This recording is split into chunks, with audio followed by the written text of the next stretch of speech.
ಪೌರಾಡಳಿತ ಸಚಿವ ರಹೀಂ ಖಾನ್ ಉದ್ಘಾಟಿಸಿದರು. ನಂತರ ಸುದ್ದಿಗಾರರ ಜೊತೆ ಮಾತನಾಡಿದ ಅವರು, ರಾಜ್ಯ ಪುರಸಭಾ ವ್ಯಾಪ್ತಿಯಲ್ಲಿ 50% ಹೆಚ್ಚು ಕಟ್ಟಡಗಳು ಲೇಔಟ್ ಪರವಾನಗಿ ಪಡೆಯದೆ ನಿರ್ಮಿಸಿಕೊಂಡಿದ್ದು, ತೆರಿಗೆ ಸಂಗ್ರಹಣಾ ದೃಷ್ಟಿಯಿಂದ ಅವರಿಗೆ ಎ ಮತ್ತು ಬಿ ಖಾತೆ ಮಾಡಿಕೊಡುವುದರ ಬಗ್ಗೆ ಸರ್ಕಾರ ಚಿಂತನೆ ನಡೆಸಿದೆ ಎಂದು ಹೇಳಿದರು. ಈ ಸಂದರ್ಭದಲ್ಲಿ ಐಎನ್ಎಫ್ ಫೋರಂ ಕಾರ್ಯದರ್ಶಿ ಮಾರ್ಕ್ ಜಗಾಕೋ, ತಜೀಮ್ ಅಧ್ಯಕ್ಷ ಇನಾಯಿತುಲ್ ಶಾಬಂದ್ರಿ ಉಪಸ್ಥಿತರಿದ್ದರು.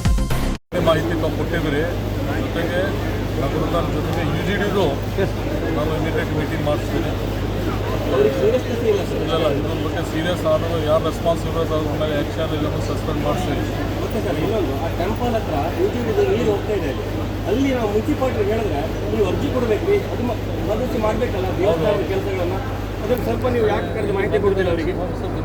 ರಘುನಾಥ ದೇವಸ್ಥಾನ ಇದರಲ್ಲಿ ಕೇಳಿ ಸರ್ ಸ್ವಲ್ಪ ಅಲ್ಲೇ ಹೋಗ್ಲತ್ತೇನೆ. ಅಲ್ಲೇ ಜಾಲಿ ಮತ್ತು ಪಟ್ಟಣ ಪುರಸಭೆ ಹೆಚ್ಚಿನ ಅನುದಾನ ಬಿಡುಗಡೆ ಮಾಡುತ್ತಾರೆ. ಅದರಲ್ಲಿ ಸರ್ಕಾರದಿಂದ ಬರ್ತದೆ ಅನುದಾನ ಕಡಿಮೆ ಅನುದಾನದ ಕೊರತೆ ಯಾವುದೇ ಕೆಲಸ ಆಗ್ತಾ ಇಲ್ಲ. ವೀಕ್ಷಕ ಮಹಾಪ್ರಭುಗಳೇ, ನಮ್ಮ ಚಾನಲ್ ಅನ್ನು ಸಬ್ಸ್ಕ್ರೈಬ್ ಮಾಡಿ, ಶೇರ್ ಮಾಡಿ, ಪ್ರೋತ್ಸಾಹಿಸಿ.